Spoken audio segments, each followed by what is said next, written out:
Basoaldea kalea berrizteko lanak hurrengo astean hasiko dira. Udal batzordetan parte hartzeko izen ematea zabalik. Ondare jardunaldien barnean, nazioarteko errezetak erakustera emateko jardunaldiak egingo dira. Lekitxoko nazioarteko kale arteen jaialdiak 2022ko ediziorako ikuskizun proposamenak jasotzeko epea ireki du.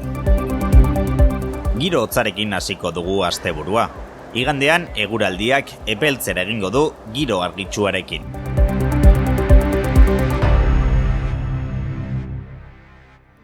Lekitxoko auzoen berrikuntza aurrera doa. Proiektua auzokideekin batera landu ondoren, Basoaldea kalearen berurbanizazioaren lanak martxan jarriko dira hurrengo astetik aurrera. Kalearen urbanizazioa berriztuko da, irisgarritasun baldintzak lehenetsiz, espaloien gutxieneko zabalera bermatuz eta espazioak berrantolatuz.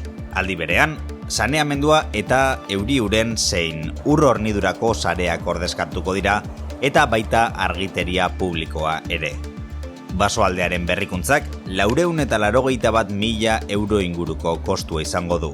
Esan bezala, lanak hurrengo astean hasiko dira eta 5 hilabeteko iraupena izatea aurre ikusten da. Bizi dugun egoera hobetu eta osasun larrialdia bertan behera geratu ostean, normaltasunera bueltatzen hasiak gara. Udal batzordei dagokionez, azken urte tardian partaidetza gutxitu eginda bilerak egiteko zeuden mugen ondorioz. Osasun egoera hobetuta, batzordeetan parte hartzeko deialdia luzatu nahi zaie berriz ere lekitxar guztiei.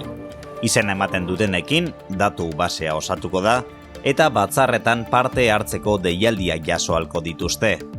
Garrantzitsua da ere, batzordetan izen ematen dutenek bileretara etortzeko konpromisoa hartzea. Udal batzordetan parte hartzeko lekitxon erroldatuta egon eta adin nagusikoa izan beharko da. Eman izena udal bulegoetan eta parte hartu. Aurten ere, lekitxok Europako ondare jardunaldietan parte hartuko du, eta oraingo honetan munduko hainbat herrialdetako gastronomia izango da protagonista. Lekitxoko denbora bankuak, lekitxo lagunkoia, eta elkarbizitza taldeek Euskal Herriko eta munduko hainbat lekutako sukaldaritza platerak aurkeztuko dituzte, urriaren 30 goizeko 11etan Abaroa jauregiaren lorategian. Herrialde parte hartzaile bakoitzetik datozen pertsonek zuzenean azalduko dute zeintzuk osagaiekin egiten diren platerak, nola egiten diren, noiz kontsumitzen diren eta abar. Eta amaieran, plater hauek dastatu ahal izango dira. Ekitaldira etortzeko ezinbesteko izango da izen ematea. Horretarako deitu 688 722 095 zenbakira urriaren 25etik 29ra, goizeko 9etatik 11etara bitartean.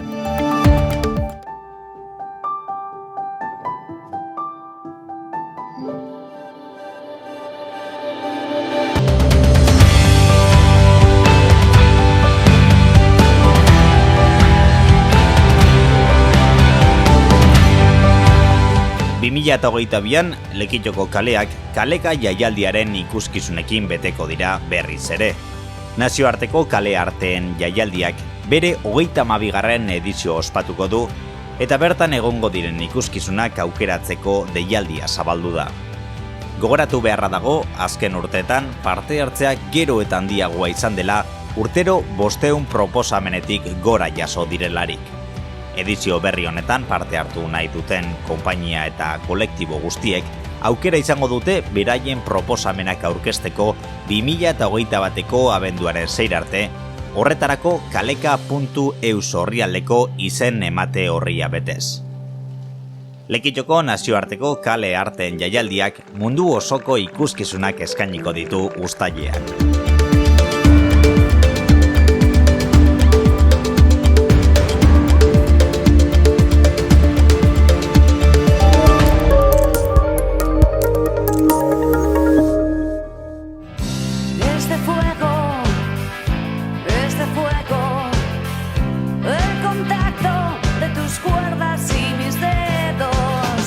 Taures Zurdos, azaroak 12, 8 tardiak.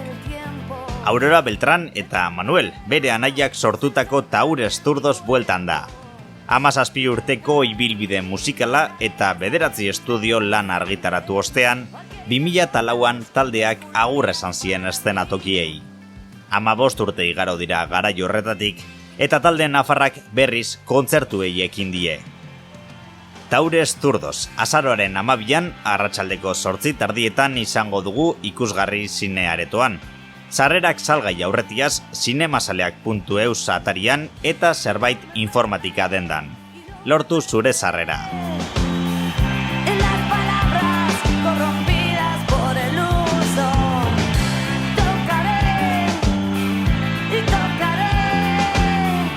A mí me encanta la idea de tener un hijo contigo, Yanis, pero no sé si puedo permitírmelo ahora. No es cuestión de si podemos permitírnoslo, es cuestión de que ya está aquí. Zinema, madres paralelas. Bi emakume erditu behar duten ospitaleko gela batean elkartuko dira. Biak ezkongabe daude eta istripuz geratu ziren haurdun. Yanis, adin ertainekoa, ez da damutzen eta oso potzik dago. Bestea, Ana, nerabe bat, beldurtuta, damututa eta traumatizatuta dago. Yanis animatzen saiatuko da ospitaleko pasilloetan paseatzen ari diren bitartean.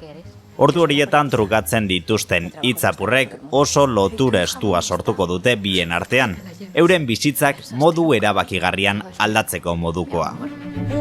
Yo te quiero mucho, Tiene rasgos de mi madre.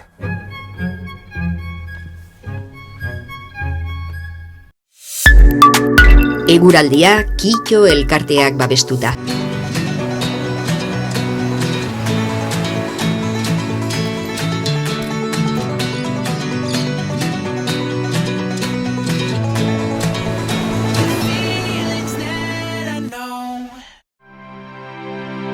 Eguraldia. Gaur zerua tarteka oso deitsu egonda eta euri apur bat ere egin du. Mendebal ipar-mendebaldeko haizea zakar ibili da eta ondorioz asko jaitsi da temperatura. Bihar temperatura maksimoek ez dituzte 17 graduak gaindituko. Zerua oso deitsu egongo da eta euri egingo du, bereziki goizean. Arratsaldean atertzer egingo du eta ostarteak zabalduko dira. Zapatuan oraindik giro hotzarekin jarraituko dugu, maksimoak 15 graduren bueltan kokatuz. Zeruan, hodei hondar batzuk izango ditugu lehengo orduetan, baina egunak aurrera egin ala garbituz joan eta giro argia gailenduko da. Domekan hegoaldeko haizea itzuliko da eta temperaturaik gora egingo dute. Zeruan goi hodeiak izango ditugu, baina ez dute zerua lausotuko eta orokorrean giro argia espero dugu. Datorren astean berriz temperaturek bera egin eta euria itzuliko da. Goazen argazkiekin. Ziprik argazki eder hauek bidali zizkigun Domekan itsasotik.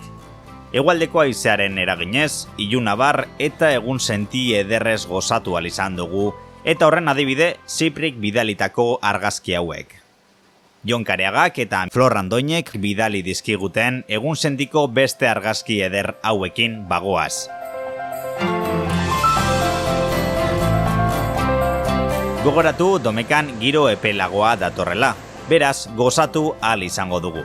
Beste barik asteburuaz gozatu eta hurrengo astera arte.